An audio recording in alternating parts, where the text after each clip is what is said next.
AI-5 explicado. O decreto que silenciou o Brasil, 1968.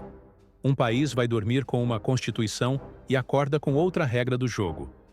Em 13 de dezembro de 1968, o AI-5 instala a lógica da exceção.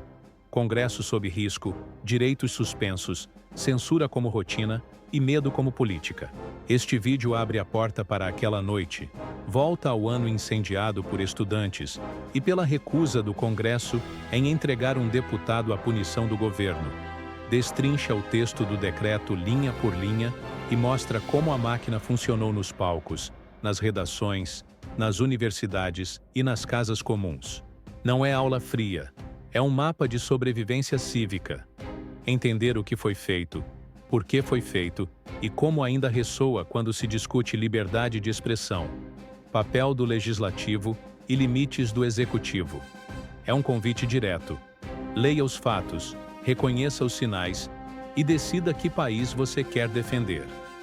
A noite de 13 de dezembro de 1968 não foi uma data qualquer no calendário brasileiro. Foi o momento exato em que a exceção deixou de ser ameaça e virou regra. Você acorda em 1968 e ainda acredita que a Constituição de 1967 te protege. Vai dormir sem essa garantia. Ao cair da tarde, ministros se reúnem no Palácio das Laranjeiras. Ao anoitecer, o presidente Arthur da Costa e Silva assina o ato institucional número 5. O país atravessa a madrugada com o Congresso sob risco, a oposição encurralada, o judiciário contido e a caneta do executivo ocupando espaços que antes pertenciam à política. Não é exagero. É o instante em que a lei passa a caber em uma folha e a democracia em um parágrafo. Nada disso nasce do nada. O ano já vinha tenso. Em março, o corpo de um secundarista, Edson Luiz, tombou no restaurante Calabouço, no Rio, durante um confronto com a polícia. A cena atravessou jornais, igrejas, sindicatos, salas de aula. Em junho, 100 mil ocupam a Cinelândia. O país descobre que a juventude sabe contar alto. Em setembro, um deputado de primeiro mandato discursa contra as torturas e pede boicote a paradas militares. Em dezembro, o Planalto exige licença da Câmara para processá-lo. A Câmara diz não. O recado é claro. O governo responde no dia seguinte com o AI-5. A cronologia parece ficção, mas é um roteiro real, documentado e público. O texto do AI-5 é seco, técnico, calculado. Mantém a Constituição de 1967 na aparência e a fere no miolo. Abre a porta para decretar recesso do Congresso. Autoriza cassar mandatos. Permite intervir onde for conveniente. Amarra a língua do artista, do jornalista, do estudante. Suspende o abrigo do habeas corpus para crimes políticos. Dá ao presidente poderes para baixar atos complementares com força de lei. E entrega ao executivo a capacidade de dizer o que é ameaça à ordem. Não se trata de retórica. É a engenharia do silêncio redigida em artigos curtos e efeitos longos. Agora, olhe para a cidade naquela noite. Redações de jornal aguardam telefonemas que não vêm. Universidades cochicham. Emissoras correm para ajustar roteiros. Delegacias acendem luzes. Em poucas horas, o AI-5 não é só um papel. Vira rotina. O censor passa a sentar entre o redator e a gráfica. A canção entra no estúdio sabendo que letras serão riscadas antes da primeira audição. Peças teatrais nascem com páginas a menos. Livros dormem no depósito. Alunos descobrem que assembleias estudantis viram dossiê. Repórteres aprendem a escolher verbos que escapem do carimbo de veto. Magistrados entendem que certos processos não sairão da gaveta. A cidade passa a organizar o seu próprio silêncio.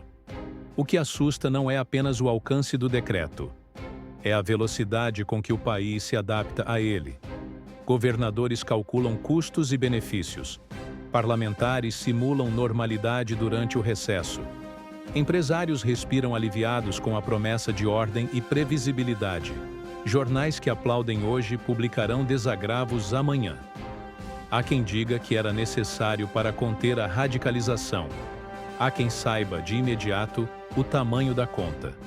Na letra da lei, está tudo previsto. Na prática, o imprevisto tem rosto.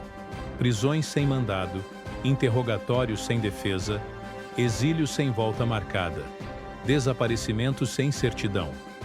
Famílias aprendem uma gramática nova, feita de portas batidas e respostas vagas. O Brasil inaugura uma década em que perguntar vira ato de coragem.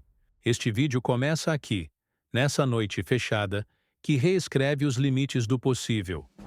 Vamos destrinchar o contexto que levou a ela, abrir o decreto linha por linha, entender a máquina que o fez funcionar, ouvir quem pagou a conta e enxergar como essa decisão ainda ressoa quando se debate liberdade de expressão, papel do Congresso e autoridade do Executivo. Não é uma viagem ao passado por nostalgia. É um guia de leitura para o presente. Se você quer opinar sobre 1968, saiba primeiro o que aconteceu no minuto em que a caneta desceu. A história não é um eco distante. É a ferramenta mais sólida que você tem para reconhecer quando a exceção tenta voltar pela porta da frente. Antes de seguir, guarde 3 chaves. A primeira é a data: 13 de dezembro de 1968. A segunda é o gesto. Um ato institucional que se sobrepõe à Constituição em pontos decisivos. A terceira é o efeito. O silêncio como política pública. A partir delas, tudo o que virá faz sentido. Contexto, motivações, mecanismos, consequências, memória. O que você vai ver não é uma narrativa de museu. É um mapa. Com ele, dá para não se perder quando aparecer um discurso que promete ordem a qualquer custo. Custos têm nomes, endereços, biografias. E é por respeito a esses nomes que a gente volta à noite em que a lei mudou de lugar e o Brasil acordou diferente. Um ano cabe inteiro em uma sequência que começa com um tiro e termina com uma canetada. Em 28 de março, no restaurante estudantil Calabouço, no centro do Rio de Janeiro, o secundarista Edson Luiz é morto durante uma ação policial. Ele não era clandestino nem armado. Era um jovem que estudava e comia onde o bolso permitia. O corpo levado pelos colegas, o velório transformado em ato, e as manchetes indignadas rasgam o véu do medo e dão rosto à violência de Estado.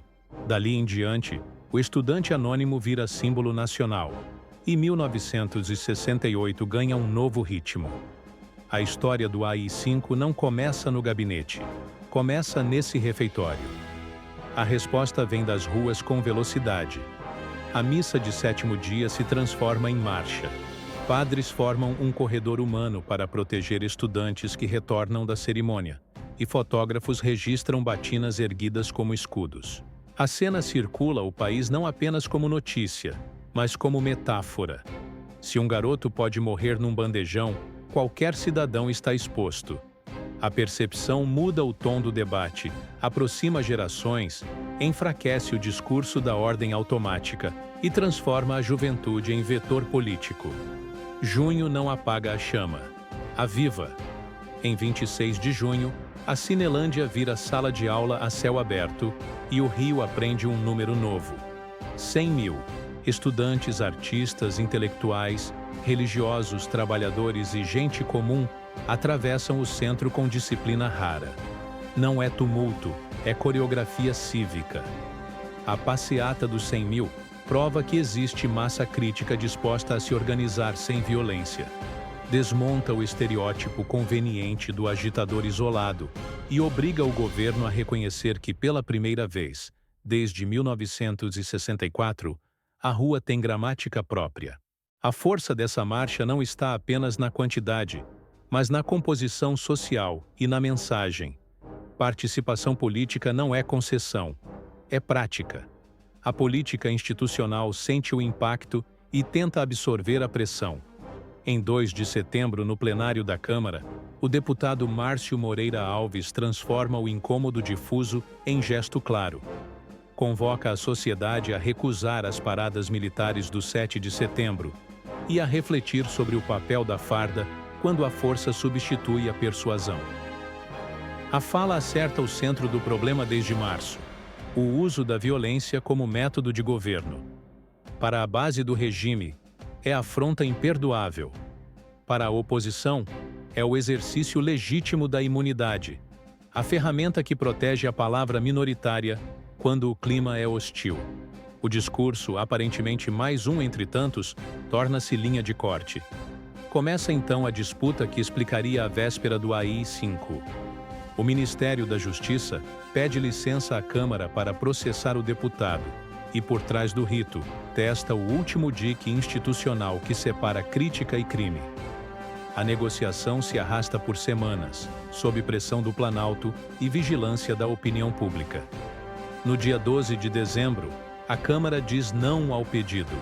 Reafirma que imunidade não é privilégio de pessoa, é proteção da função parlamentar, e que o contraditório precisa de espaço para existir. O não ecoa para além do plenário porque prova que, mesmo sob constrangimento, há freios e contrapesos em funcionamento. Do lado de fora, a negativa é respirada como sobrevida democrática. Dentro do governo, a ala da linha dura lê o gesto como desafio. Se o legislativo não entrega a cabeça do deputado, um ato poderá calar a discussão. Na noite de 13 de dezembro, o Executivo anuncia o ato institucional número 5. O país entra em modo de exceção por decreto. A sequência de datas revela a lógica. Março expõe a face da repressão, junho expõe a força da rua, setembro leva o conflito à tribuna, dezembro fecha a porta. Nada aparece do nada. Tudo se encadeia. Essa cadeia ajuda a abandonar a fábula do meteorito. O AI-5 não caiu do céu. Foi preparado no calor de um ano em que cada gesto público tinha consequência. O calabouço não era apenas um endereço. Era a lembrança diária de que desigualdade e polícia se cruzavam num salão de refeições. A missa cercada mostrava que a fé podia ser abrigo quando o Estado ameaçava. A passeata ensinava que multidão não precisa de vandalismo para impor respeito. O discurso de um novato provava que a palavra, quando encontra a plateia, produz faísca. A votação da Câmara confirmava que a instituição ainda tinha espinha. Uma sociedade inteira testava os limites do regime e aprendia a falar alto. O governo tentou reduzir tudo a um surto estudantil, como se o país estivesse refém de meia dúzia de agitadores. A cronologia derruba a caricatura. Os protestos nascem de uma morte inaceitável, recebem proteção de religiosos, ganham a adesão de artistas e intelectuais, arrastam famílias, alcançam o parlamento e obrigam cada poder a se posicionar. Não é caos pelo caos, é disputa por voz e por lugar. É por isso que o AI-5 surge como tentativa de desativar a cadeia de participação, e não como medida técnica de rotina. Toda vez que alguém disser que o decreto foi uma necessidade administrativa, esta linha do tempo devolve a pergunta incômoda: necessidade de quem e contra quem? Se este capítulo é denso, é porque serve como manual de acendimento. Uma morte que vira símbolo, uma marcha que vira aula, um discurso que vira caso, uma votação que vira divisor. Agora, a leitura do AI-5 precisa ser feita sem mitos, linha por linha, verbo por verbo, para entender como a caneta tentou neutralizar tudo o que 1968 revelou. A capacidade da sociedade de se organizar, pressionar e falar. Decreto não se lê no vácuo. Cruza-se o texto com o chão que o produziu. Só assim se enxerga o alcance real de cada artigo e o impacto na vida comum. É com essa chave que seguimos. O ato institucional número 5 não é apenas um marco político, é também um documento frio, calculado, com cada artigo lapidado para dar ao Executivo o controle quase absoluto do país. Ao contrário de discursos inflamados, o AI-5 se apresenta com a impessoalidade da burocracia. mas cada linha dele é um golpe direto na espinha da democracia. Para entender seu poder, é preciso lê-lo como se fosse um manual de silenciamento. De início, ele já estabelece que o presidente da República pode decretar o recesso do Congresso Nacional. Não se trata de advertência ou negociação, mas de poder unilateral. Significa que o legislativo, símbolo do pluralismo, pode ser fechado por decisão individual. E foi exatamente isso que ocorreu no mesmo dia em que o AI-5 nasceu. O Congresso foi posto em recesso, e a política representativa perdeu o coração que lhe garantia vitalidade. A cena de Brasília com portas fechadas simbolizava um país onde a voz coletiva cedia lugar ao comando único. Mas a arquitetura do AI-5 não parava aí. Ele concedia ao presidente o poder de cassar mandatos eletivos e suspender direitos políticos de qualquer cidadão por até 10 anos. Esse dispositivo era mais que uma sanção. Era a institucionalização do exílio interno. Um parlamentar cassado não só perdia o cargo, mas também era lançado à invisibilidade política, impedido de votar, concorrer ou influenciar. Na prática, era a amputação da oposição por decreto. Não havia recurso, não havia contraditório. O executivo tornava-se juiz, júri e executor de biografias políticas. Outro ponto crucial era a possibilidade de intervir nos estados e municípios sempre que fosse considerado necessário à preservação da ordem. A lógica federativa, que deveria equilibrar o poder entre União e entes locais, era simplesmente suspensa. Governadores e prefeitos viviam sob a sombra de um artigo que autorizava sua substituição sumária. A autonomia regional, conquista histórica desde o Império, virou concessão revogável. A mensagem era clara. Não existia mais governo local que não se curvasse ao Planalto. A medida mais dura, talvez a mais lembrada, foi a suspensão do habeas corpus em crimes políticos, contra a ordem econômica ou contra a segurança nacional. Este detalhe técnico era, na prática, uma porta aberta para prisões arbitrárias. O habeas corpus é um dos remédios jurídicos mais antigos do mundo, criado para impedir que alguém seja mantido preso sem justificativa legal. Ao suspendê-lo nesses casos, o regime deu aos órgãos de repressão um salvo-conduto para deter, por tempo indefinido, quem considerassem inimigo. O estudante que gritava em passeata, o sindicalista que organizava greve, o jornalista que ousava escrever, o professor que questionava. Todos podiam se tornar alvos sem qualquer defesa. Não menos importante era a censura prévia. O AI-5 estabeleceu que a manifestação de pensamento, a liberdade de imprensa e até mesmo os direitos de reunião poderiam ser restringidos em nome da segurança. Isso não era um convite à prudência, mas a abertura legal para que censores se instalassem nas redações, nos teatros, nas gravadoras e até nas universidades. Uma notícia poderia ser cortada antes de ir ao prelo. Uma música poderia ter versos riscados. Uma peça poderia ser proibida antes da estreia. O Estado assumia a prerrogativa de decidir o que podia ou não ser dito, lido ou cantado. O decreto ainda previa que o presidente poderia baixar atos complementares com força de lei. Na prática, isso significava que ele legislava sem o parlamento e sem qualquer freio institucional. A fronteira entre executivo e legislativo evaporava, e a separação de poderes se tornava um conceito vazio. Um só gabinete assumia a prerrogativa de produzir normas, aplicá-las e punir quem as descumprisse. O AI-5 também blindava seus próprios efeitos contra questionamentos judiciais. Determinava que os atos praticados em seu nome eram excluídos de apreciação judicial, ou seja, não havia a quem recorrer. O Supremo Tribunal Federal, que deveria ser a última trincheira de defesa do cidadão, foi colocado à margem. A legalidade era esvaziada, o direito se transformava em enfeite e o judiciário reduzido a espectador. Esse conjunto não era improviso, mas sim a consolidação de um modelo que já vinha sendo desenhado em atos institucionais anteriores. O AI-5 funcionou como a peça final, a engrenagem que completava a máquina de exceção. O executivo assumia poderes totais, e os demais poderes eram emasculados. A democracia, que antes cambaleava, agora era declaradamente suspensa. A grande ironia é que o AI-5 mantinha a aparência de legalidade. Era um documento escrito, assinado, publicado em diário oficial. Não houve tanques cercando o Congresso naquele 13 de dezembro, nem bombas explodindo nas praças. Houve um decreto burocrático, frio, que alterou a vida de milhões de brasileiros.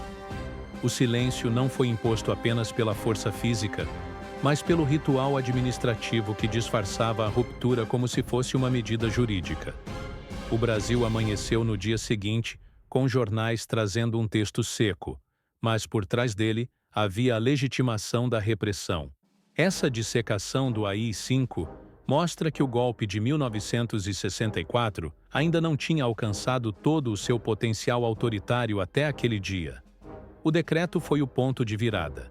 Não se tratava mais de um governo militar com verniz legal, mas de um regime plenamente ditatorial. Cada artigo era uma chave para fechar uma porta da democracia. A porta do Congresso, a porta do voto, a porta da autonomia local, a porta da defesa individual, a porta da imprensa, a porta do judiciário. Todas elas trancadas de uma vez. Quando se fala em AI-5, não é apenas um número na cronologia da ditadura militar. É o nome de uma engrenagem que calou a sociedade e instaurou a lógica do medo como política pública. E compreender esse texto é fundamental, porque só conhecendo o seu funcionamento se pode perceber como regimes autoritários se constroem.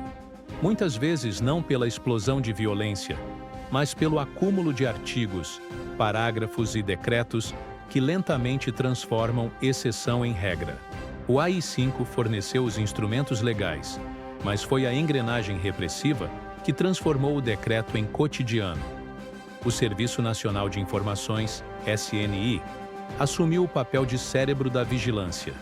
Seus agentes infiltravam-se em universidades, sindicatos, redações, partidos, igrejas, coletando informações que depois eram transformadas em relatórios usados para prender, caçar ou perseguir. Os inquéritos policiais militares, IPMs, multiplicaram-se, transformando tribunais militares em palco de julgamentos políticos. Professores, jornalistas, líderes sindicais eram convocados, interrogados e condenados por tribunais que já tinham sentença pronta. O processo judicial se transformava em mera formalidade.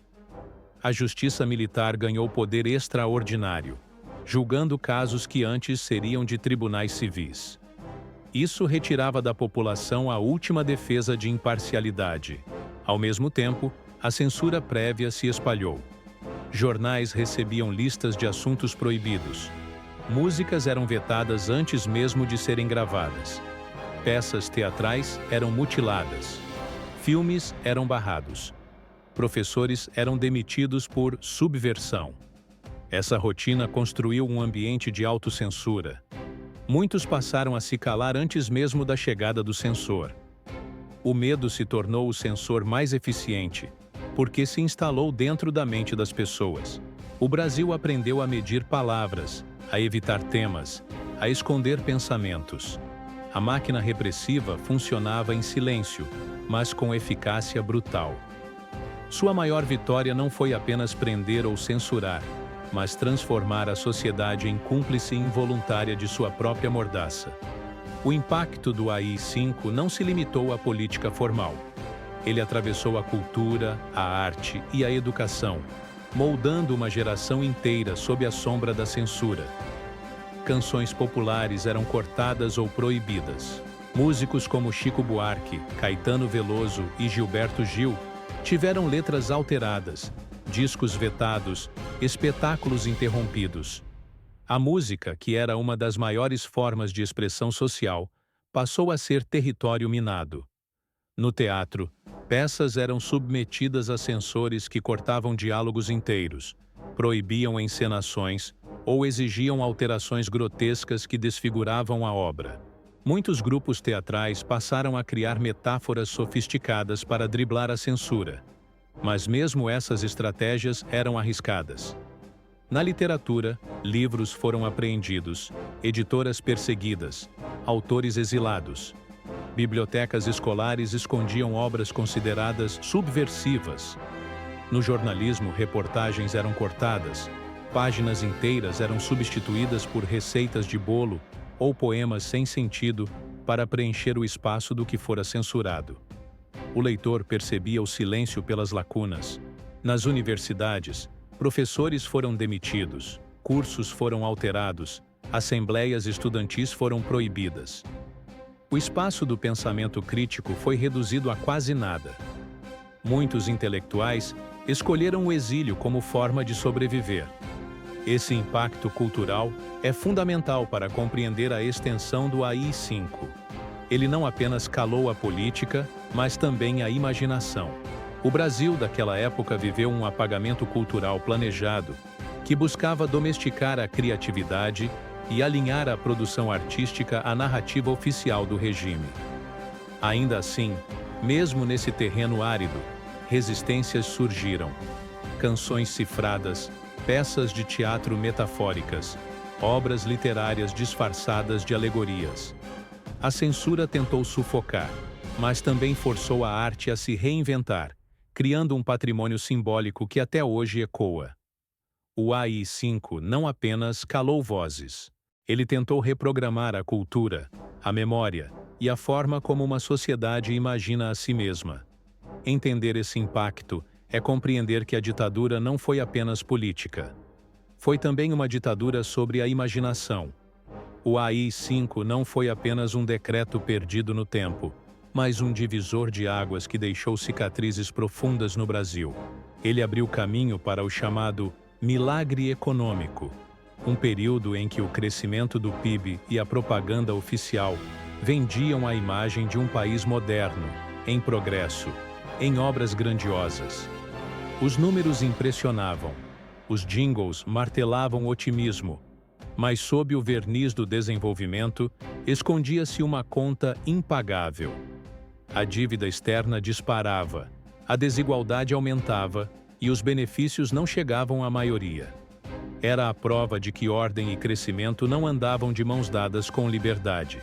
O slogan, Brasil, ame-o ou deixe-o, não era apenas um convite patriótico, mas um ultimato silencioso.